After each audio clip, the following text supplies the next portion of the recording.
O kokią arbatą gersim? Hibiskusą. O, sveiki. Aš žinok, taip iš akies bėgdama, rėkdama medaus įpyliau, bet nežinau, ar saldi, ar nesaldi. Labai ryški. Čia žinai, kiaušinių dažai. Nieko. Dalykom. Jo, aš mačiau labai gražiai nusidažo, jeigu tu dažai su hibisku ir su ciberžolė jie pasidaro samaniniai. Jeigu verdi su hibisku, O čia dėjai ko nors? medaus. Nuostabi. Nuostabi. Kaip pas mamą. Kaip skana. Arba kaip pas mamą. O mano rumšiškių puodelis. Tik pamatai jau biškai skilęs. Bet ir įspūdingai gražus. Nu, tu kaip patinka įdomus, ne? Tai šiandien nuostabi diena, nes pagaliau mes prikalbinom savo draugę. Sakramento lietuvė. Atvažiuoti iš Sakramento, pagaliau. Žinot, kiek mes jos prašėm susitikti. Ketvirtadienį paprašė. Ketvirtadienį sutikau. Tai aš galvojau, kaip tave pristatyti, bet žinok, net nežinau, nes tu esi moteris orkestras, tavęs visur pilna, tu viską organizuoji, tu visur sudalyvauji. Tu aš nežinau, ką tu valgai ir geri, bet tu, žodžiu, dirbi 100 milijonų valandų į savaitę. Tai, žodžiu, pirmas klausimas yra toks, iš kur tu turi tiek energijos? Girdėjau apie kavą. Žinok, mūsų taip gerai neveikia, kaip Kažkaip neveikia. Tu kavą geri, nes gal tu turi tokią special kavą, kur, žinai, užsiturbini. Aš žinai, gerą kavos mašiną turiu, tai manau, kad tai padeda. O kiek podelių kavos išgeri per dieną? Nu, stengiuosi dabar mažiau, gal tik tai porą kokią. Bet čia tada reiškia, ne čia yra priežastis. Ne, bet Marijas negalit lyginti su savim, jūs abidvi viską darot. Ne, mes nedarom ir kaip tu. mokslai, Ne, ir mes nedarom programos kaip tu. visokios gintarė. Tai lyginti su tavim, tai tikrai negaliu. Tai, Tu daugiau darai. bet nepaslaptis, kad tu turi ypatingą gyvenimo džiaugsmą ir man atrodo, gal daugiausia to džiaugsmo kelia gal kelionės, ar ne? Nes aš labai norėjau tavęs, žinai, aš pat galvojau, gal tave reikia pristatyti kaip žmogus apkeliavęs visą pasaulį, bet tikriausiai Dar ne. dar ne visą. O kiek to pasaulio apkeliavai? Geras klausimas. Visai neseniai skaičiuojam dar tik 70 šalių. Tik 70 šalių. Dar daug. Bet tai čia sako žmogus, kuris dirba ligoniniai, kuris važiuoja į visokius renginius, daro renginius ir taip toliau. Savanoriauja visur ir dar sako, aš tik 70 šalių. Bet kelionės kažkaip, gal priduoda tuos energijos, iš tikrųjų, kažkaip visą laiką yra kažko laukti ir ta kelionė pati, tokia ypatinga visą laiką jaučiasi, kažkaip išvažiuoji, pamiršti viską, visus rūpesčius, kas namuose, visą kitą, ir tik tai bandai džiaugtis tuo momentu. Tai. O kada tu pradėjai keliauti? Žinau, kad labai juokinga. Pirmą kartą, kai atvažiuoju į Ameriką, buvo 19 metų. Tai buvo mano pats pirmutinis skrydis. Aš buvau iš Lietuvos niekur neiškeliavusi. Tai kažkaip nuo to, nuo pirmosios kelionės ir kažkaip užsidegė tą... Visą laiką svajojau keliauti, bet nebuvo tų galimybių. Tai dabar... Nu, bet 19 metų tikriausiai nelabai yra tų finansinių galimybių. Ne, taupaisi trupučiuką ir atsiranda. Kaip... Dirbi susitaupai. Bet čia daugiau tu buvai tas žmogus, kur sakei, reikia keliauti, ar tavo vyras? Jeigu atvirai, aš visą laiką svajojau keliauti. Nuo pat mažumės, aš atsimenu, tam mažom miestelį, kur gyvenau, atsistojau, žiūrėjau į lėktuvus ir galvoju, kad tik tai aš galėčiau keliauti, kad tik tai aš galėčiau būti tam lėktuve. Nuo pat mažumos, kiek aš atsimenu. Ir paskui, kai atvykau į Ameriką, kai čia pradėjom dirbti, finansai pasikeitė, kai atsivėrė tos visos galimybės, visą laiką galvoju, aš tikrai ištekėsiu už to vyro, kuris gali su manim keliauti. Nu tai taip ir gavosi. Su vyru susipažinom ir abudu, mes iš tikrųjų, mūsų santykiai galėjo ir prasidėjo nuo tų visų kelionių. Palauk, vaikuliai eina. Labas. Labas. Labas. Labas. Tai kokia įspūdingiausia gal kelionė arba įsimintiniausia yra, kur dabar? Įsimintiniausia turbūt ir buvo, kai su vyru susitikau, nes vienas draugas... Tai jūs susitikot keliaudami ar kelionėje, ar galiu papasakoti nes čia jinai šneka kaip su vyru keliaudami, tai tu papasakok.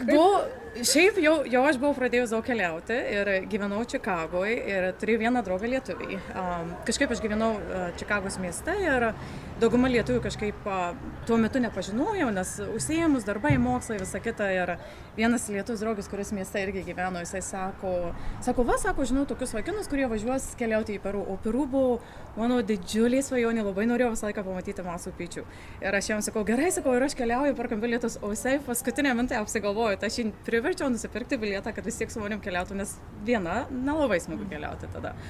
Ir nuvažiavom į Cusco, Peru ir pasirodo vienas iš tų vaikinų, kuris keliavo, nes ten buvo dar 3 papildomi vaikinai. Tapo mano vyru, taip. Rimtai, o geras. Bet išėjo taip, kad jisai gyvena irgi jau Čikagoje, lygiai 12 metų kaip ir aš. Jo tai geriausias draugas šalia gyveno ir apie tai nekalbėjau. Jo geriausias draugas buvo Daytono, mano geriausia draugė, vienu metu. O Dieve. Bet kai mes vienas kito nematėm, kažkaip gal gyvenimas nesuvedė, gal iš tikrųjų mes taip juokėmės, sakom, gal ir stovėjom prie to pačio šviesoforo, nu tiesiog nepamatėm vienas kito. O paskui, kai susitikom Cusco, Peru, per 2 savaitės jau mes nutarėm, kad keliausim toliau. Bus 2 vaikai, turėsim šuniuką ir dar papūgą. Nu, papūgos dar tik tai neturim. Trūksta. Bet išgirdom, kad papūgas gyvena 50 metų, tai sakėm, gal nereikia. Mus pragyvens. Arba pasimk iš kieno nors jau, žinai, paturėtą. Jo. Tai, o tu kaip pradėjai keliauti jau realiai 19 metų, tai tarkim nuo tų laikų iki dabar yra dalykų, kur tu būtinai imi į savo tą kelionį krepšį, žinai, gal kažkokią smulkmeną ar kažkas tokio, kad, žinai, visada, nes aš turiu, mano draugai yra, kur jie turi sąrašus ir, pavyzdžiui, kai jie keliauja, jie atsidaro gerai, jeigu čia žiemos kelionė, čia yra sąrašiukas, vasaros čia, ką pasiimti, žinai. Kaip packing list vaikulėm į stovyklą.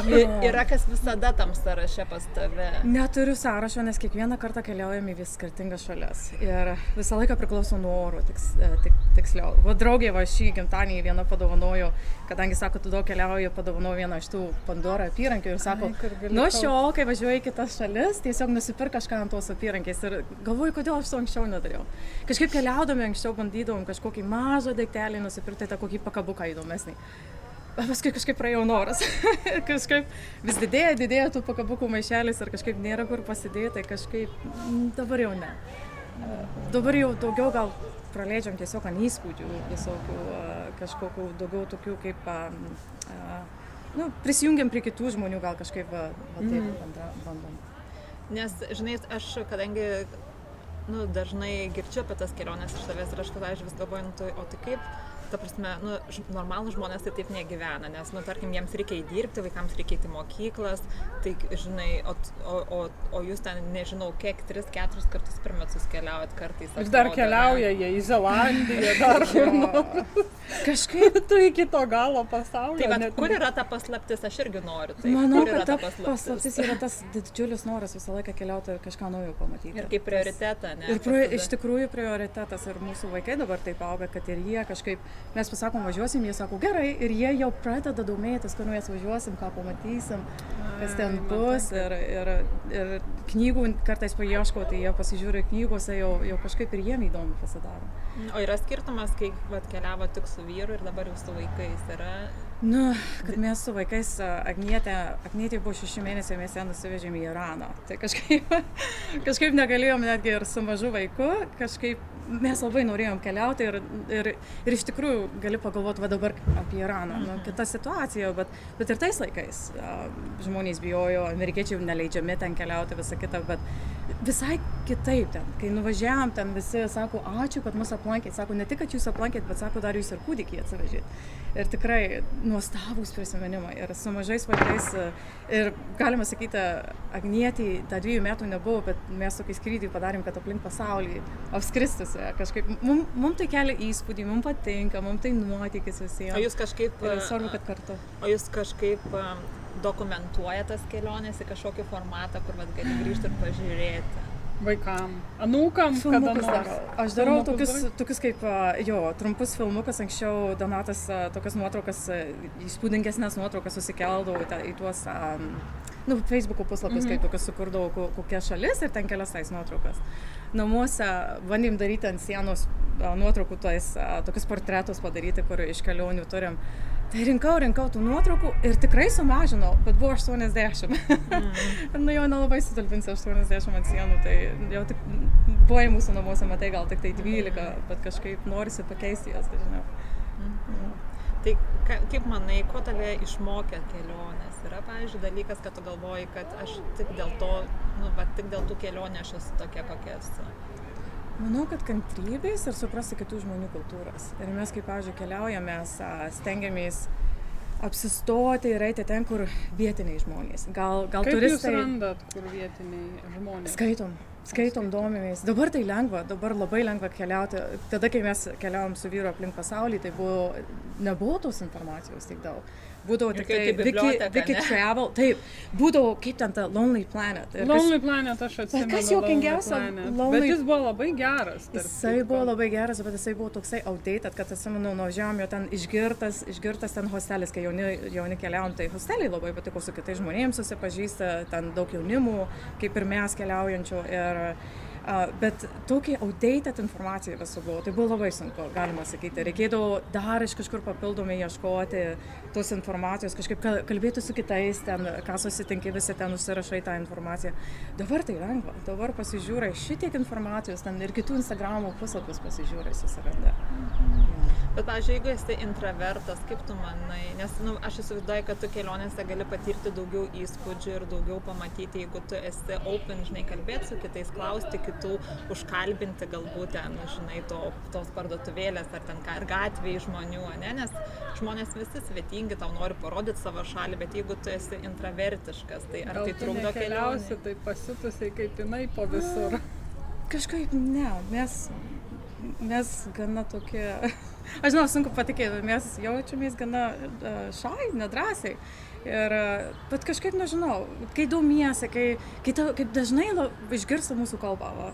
Ir visi sako, iš kur jūs, visi domisi. Ir šiaip, kai nuvažiuojam į kitas šalis, tiesiog žmonės atpažįsta, kad mes turistai ir jie tiesiog pradeda klausti ir jie kažko paklausia ir mus labai viskas domina. Tai mes, jeigu kažkas mus užkalbina, tai dažniausiai būna, kad aš juos puolu kalbinti, nes man šansas atsiranda kažką iš jų išmokti. Kaip jūs išsirenkat šalį, ypatingai kaip dabar, žinau, kad nesenai buvo Zelandija. Tai kaip jūs išsirenkat tokią šalį, kurią šiaip žmonės mažai keliauna, bent jau iš čia, nes tai yra labai tolima, tai nėra kažkas tokio ir, žinai, kaip must-see. Ir kaip jūs išsirenkat kelionę? Tas ir yra. Teisingai labai pasakei, tolima, ne visiems must-see, o mums dar labiau įdomu pasidaro. Ir kažkaip ir šalis, kurioje dar nebuvę, nors yra daug šalių, kurias jau po kelis kartus sugrįžom, bet visada domina tos šalys, kurių dar nematė. Ir visą laiką kažkaip bandom sužinoti, ką ten pamatyti. Ir, pavyzdžiui, mano vyras visą laiką norėjo pamatyti Bangladešą, kas ne visus sudomintų, nes labai neturtinga šalis, labai overpopulated, kaip čia pasakyti, per daug gyventojų. Ir labai tikrai sunku apsakyti, ant kiek nepasiturintys žmonės, bet tai buvo patys šilčiausi žmonės, kokius tik tai sutikom. Jie tikrai nieko neturi, bet ten žmonės mus pamatė, kadangi ten nelabai daug turistų, nelabai daug kas nori važiuoti. Jie mus pamatė, tiesiog pakviesdavo puodelio arbatos ir norėdavo pasikalbėti. Ir mums sukėlė tokį įspūdį. Ir žinoma, jie yra labai religingi žmonės. Į mane, pavyzdžiui, mano vyrą visi puldavo kalbinti kiti vyrai, nes ten dauguma vyrai gatvėse, moterys namuose. Į mane nežiūrėdavo. Jie prieina, pradeda kalbinti mano vyrą, o į mane akių nepaleidžia. Ir į mano vyrą žiūri, sako, o kas jinai? Ir aš to rodau. Mano vyras visą laiką juokdavosi, sako, aš tave brangiai parduočiau, sako čia. Bet iš tikrųjų, antiek svetingi žmonės buvo. Ir kai užkalbina, sako, sako, jis iš Lietuvos, sako, mes žinom, pas jis moteris prezidentė Grybauskaitė dar tada buvo. Mums tokį įspūdį paliko, kad tokia paprasta šalis, paprasti žmonės, buvo tokie šilti, tokie nuoširdūs. Mūsų arbata, sakau, pavaišindavo iš savo pinigų, ko jie tikrai labai mažai turėdavo, bet sako, aš jums arbatos nupirksiu. Tiesiog tas jų gestas buvo labai, labai malonus. O bet tai dabar aš, žinai, klausau ir aš lygiai tą patį pas tave jaučiu, kai pas tave atvažiuoji, visada, žinai, būna apšokinėti ir visi kiti. Visko prigaminta, visko pasirūpinta. Jo, tai čia tai, kas tu esi, ar tu tą daugiau išmokai žiūrėdama į kitus ir keliaudama? Iš savo tėvų išmokau, mano tėvai tokie buvo. Labai svetingi. Jie gal mažiau, kur išeidavo patys, bet jeigu kas ateidavo į svečius, tai tikrai prižiūrėti, apšokinėti ir kažkaip matyti iš tėvų abiejų išmokau. Ja. Nes man atrodo, kad tavo duris yra visiems atviros, vis tada toks jausmas. Taip atrodo. Ir ten visi visą laiką susirinkę. Man smagu. Man smagu būti su draugais. Nes mes irgi ten būtume pastovyti, kad mus skyrė labai toli beveik 3 valandos kelio. Bet kaip sakau, visada laukiamas, tikrai.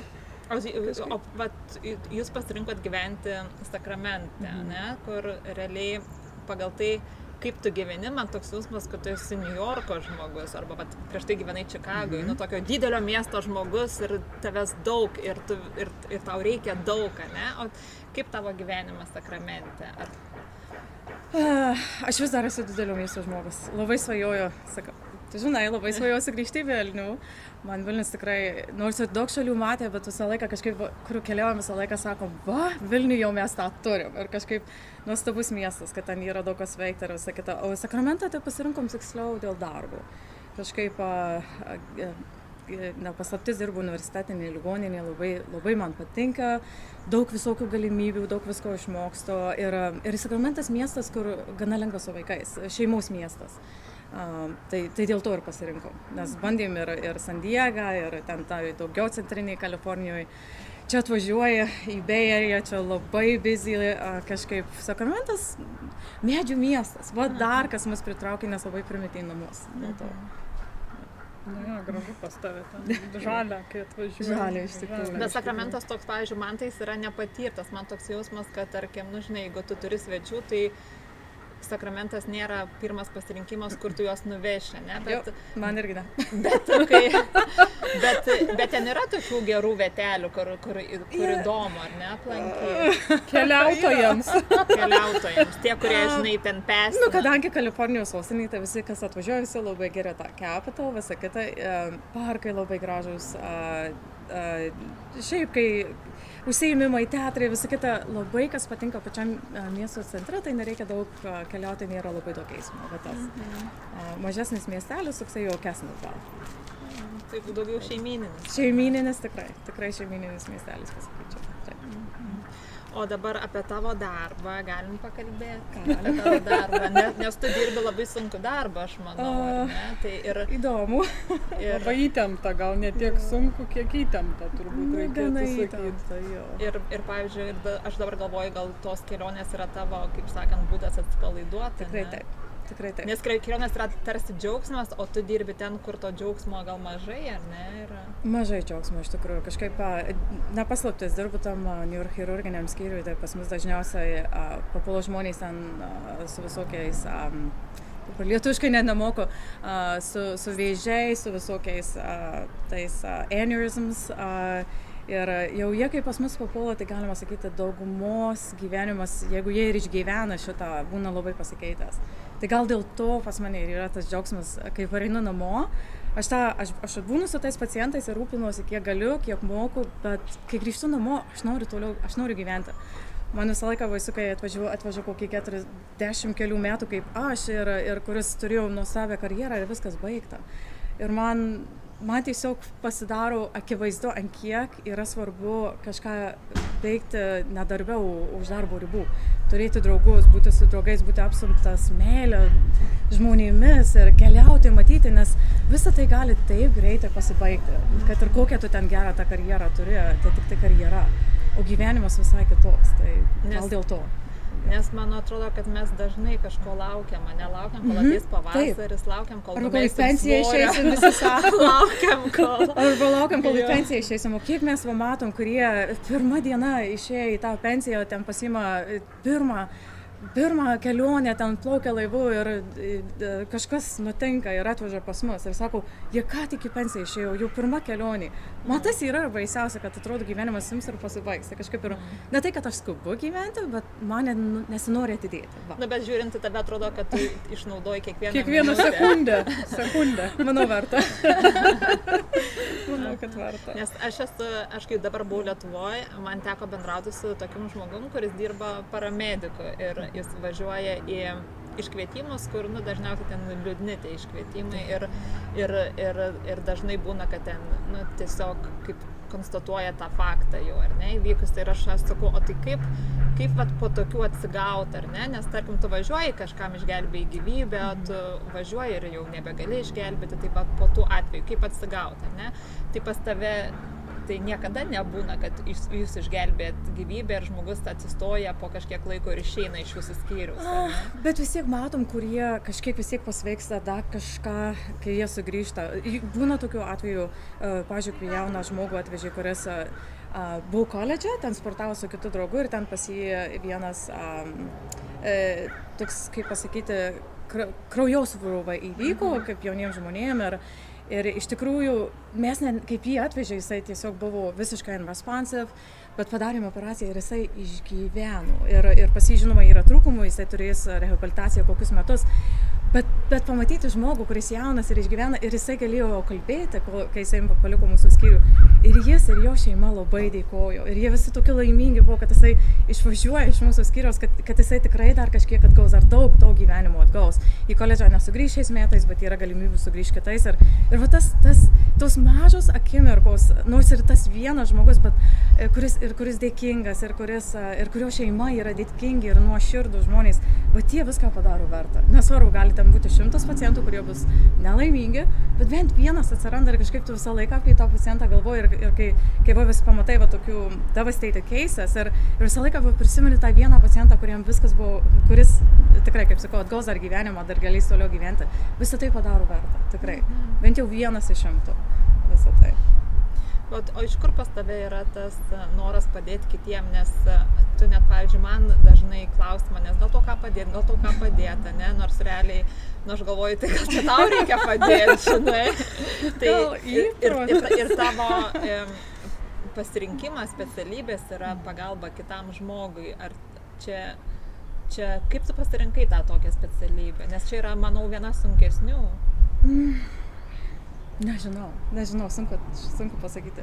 Iš tikrųjų pasirinkau vis tiek labai... Tu pasirinkai pradžiai bendrinę. Aš pasakysiu, labai paprastas mano pasirinkimas buvo labai gal ir išskaičiuotas netgi. Pasižiūrėjau geriausia 10 darbų ateinančiais 10 metų. Pasižiūrėjau į sąrašą ir galvoju, va šitą galiu daryti. Girdit abiturientų mamos. Duoda 10 darbų sąrašą ir liepėt vieną išsirinkti. Ir kažkaip, bet kažkaip man ir patinka galbūt bendrauti su žmonėmis. Kaip sakau, aš nesu tas, kuris galėtų asistoti ir ten prieš savo kolegas kažkokią paskaitą pravesti. Bet man žinom, tai kad tu vedijas. Aš vedu, bet man tai yra sunkiau. Man yra lengviau tiesiog bendrauti su paprastai žmonėms, su seselėm. Galiu apmokinti seseles, nes aš žinau, kad aš gal biškį daugiau už jas turiu praktikos, visą kitą, kažką jas galiu išmokinti. Man patinka su jom, bet su savo kolegom gal jau sunkiau man būtų. Nes kažkaip visi, mano lygio atrodo, jie visi daugiau žino, daugiau moka, man daugiau reikia žinoti ir kažkaip sudėtingiau būtų. Tai kaip tarp tavo kelionę ir darbo tau dar lieka laiko gaminti, nes tu labai daug gamini. Tai čia yra tavo hobis ar aistra, ar tu esi užslėpta būtų labiau apsimokėję, būtum virtuvės šefas. Ne, man atrodo, virtuvės šefam daug sunkiau. Oi, ten man atrodo, ilgesnės valandos jiem nei mum. Man patinka, aš atsigaunu virtuvėje iš tikrųjų. Tiesiog darydama, judėdama ir man labai patinka skanus maistas, labai mėgstu skaniai valgyti, dėl to. Ne, bet aš galvoju, o čia tikras žmogus, ar čia tas jau robočiukas, žinai, kur pakrauna, žinai, per naktį dirba pilną etatą ir tada grįžta dar antras etatas. Bet man patinka, mano tai hobis, valgyti, daryti ir skaniai ypatingai valgyti, tai mano hobis. Nes, aš pas tave buvus, tai žinau, kad pas tave ateini, tai ir tų shaved ice pridaro pati su visokiausiais skoniais ir visko, ne tik, kad ten duonos iškepa. Dar palauk visi jos renginiai ir visi gimtadieniai, kaip atrodo. Aš iš kitų irgi mokinuosi, žinau, kad ne mano idėjos, Instagramas padeda. Tai kokia kelionė toliau sekanti? Vasarą kaip visada į Vilnių, į Klaipėdą, kur mano mama. Ir visą laiką pasirinkam kažkokią Europos šalį aplankyti. Tai Jau pasirinkę šįmet? Galvojam Škotiją, niekada nebuvę. Kažkaip ten tų visų salų dar kažkaip neaplankė, tik tai Londoną matė, tai sakom, gal jau reiktų jau pas laikas. Dabar vasarą visur karšta, tai manau bus gerai pabėgti į visas vietas. Jau pas mus dabar karšta jau. Tai bus smagu atsigaivinti. Kokia tau iš visų šalių, kur tu esi buvus, tokia, kur daugiausiai grįžtum ir, nu, nes Lietuva nesiskaičiuoja. Japonija, tikrai. Bet vis tas sąrašas, į kurias norėčiau sugrįžti, vis didėja ir didėja. Anksčiau, atsimenu, turėjau tik 3, o dabar jau turbūt ir 10 ir daugiau. O kokias 3 turėjai? Tai visą laiką buvo Japonija, Pietų Korėja, man didžiulį įspūdį paliko, Argentina, Iranas.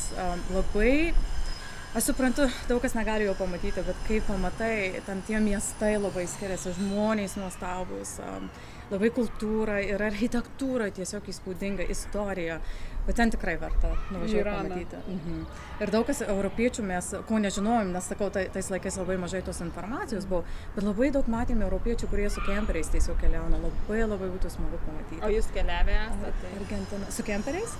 Labai norėjom, bet dar neteko. Dabar vis mažiau ir mažiau laiko su vaikais būnant mokykloje lieka, tai dabar tos trumpesnės kelionės, bet tikimės, kad kažkada atsiras laiko tam. Tai ta mokykla, žinai, neamžina. Neamžina. Ne, bet tada vaikai atskirai gal norės jau keliauti. O taip, tai tada pasiims kemperį ir varys visur, be vaikų. Jau mes planuojam. Sąrašas jau yra. Kaip jums arbatėlė? Man tai labai skani. Labai skani, labai gera arbata, matai? Kad spalvą visi pamatytų, įspūdinga, tikrai. Apie dabar artimiausią renginį, į kurį mes laukiam jau pakvietimo, apie Euroviziją. Eurovizija, taip. Man viena iš laukiamiausių švenčių per visus metus tai yra Eurovizija iš tikrųjų. Gal dėl to, kad tikrai man ypatingai patinka kitos kalbos. Aš labai norėčiau daug kalbų kalbėti, mokintis, bet tam, žinoma, nėra labai daug laiko, bet Duolingo darau, kiekvieną dieną prisipažįstu. Kokią dabar kalbą mokinėsi ant Duolingo? Reikia labai daug ukrainiečių pacientų yra, kurie kalba rusiškai pas mus, tai dabar pradėjau vėl rusų kalbą prisiminti, perskaičiau knygą apie Prancūziją, prancūzų jau pasiėmiau, bet ispanų, vis dar bandau daugiau ispanų, nes ispanakalbių daug pacientų ir šiaip graži kalba. Bet Eurovizija man patinka dėl to, kad daug skirtingų šalių, daug skirtingų kalbų ir visą laiką apie tuos muzikantus papasako kažkokias išskirtinės ir šalių pristatymas ir išskirtinės istorijos ir įspūdingi žmonės ir kiekvienais metais mes pamatom vis kitokią šalį, ar ne, ir man tai daro didžiulį įspūdį ir tas visas laukimas, ta visa šventė, tiesiog su tėvai žiūrėdavom ir kažkaip smagu patiem pasidaryti tą šventę ir dabar jau mano vaikai, dukra jau visą laiką klausia, mama, ką pakviesim, ar galiu draugas dabar jau kviesti. Tai kažkaip smagu, kad susibūrė, kad visi džiaugiasi, kad domisi, užsieniečio draugai dabar domisi jau daugiau. Nes pernai, kai mes buvom Eurovizijoje pas tave, tam renginiai, tai ir mano vaikai gavo iš tavęs leidimą pasikviesti savo draugus ir visi kartu buvo, tai net ir amerikiečiams. Vaikams taip, nes jinai padaro Eurovizijos bingo.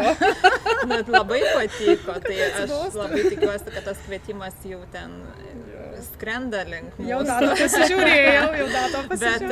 Nes aš kai buvau Lietuvoje, aš kaip tik buvau tuo metu, kai buvo finalas Lietuvoje ir mes su močiute žiūrėjom jį. O tu žiūrėjai irgi. Ką išrinko? Jo, matėjai, tik patį, ką išrinko. Tik faktą, ne? Tai ar tau patinka daina? Labai graži. Solo quiero más, even if we're living in a mad world, even if they're not. Labai graži daina, tikrai. Nuostabus balsas, man didžiulį įspūdį paliko. Bet ar laimės? Pažiūrėsim. Lietuviams sunkiai sekasi Eurovizija. Ai, kad mes kažkaip prisitaikom, man toks vaizdas, mes prisitaikom prie praeitų metų dainos ir kažkaip, nėra šansų. Reikia kažko išskirtinių, kažko naujų tapti, kad O kada šiais metais Eurovizija? Gegužės 2-3 savaitgalį. Jau pasižiūrėjau, bet dabar neatsiminsiu. Supratau, tai susitiksim, ne? Aš jau save pakviečiu. Puiku.